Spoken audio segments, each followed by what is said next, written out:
mitigation chapter is really trying to explore what are the sources of greenhouse gases, where do they come from, what human activities are responsible for that, what do we actually know about the basic science of how they work in the atmosphere, but then more importantly is starting to explore some of the ways in which either the emissions can be reduced or the processes that take greenhouse gases out of the atmosphere can be enhanced.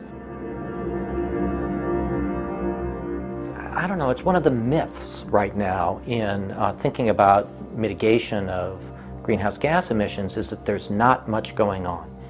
In fact, there's a lot going on. There are all kinds of voluntary actions. Local governments are trying to do a lot to reduce emissions of greenhouse gases. There are state-level actions. There are regional compacts. There are regulatory actions within the federal government. What there's not is nationally comprehensive legislation.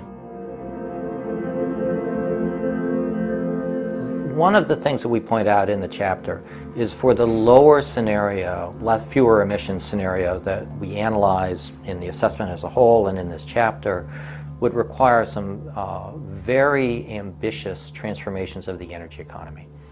We'd have to move quite rapidly off of a lot of fossil fuel sources and have alternative sources of energy because demands for energy will continue to go up. There are encouraging signs in some sectors, but we're not close to being on that trajectory. I think that the future that we can anticipate with respect to the physical climate system and its impacts to some degree is still under our control.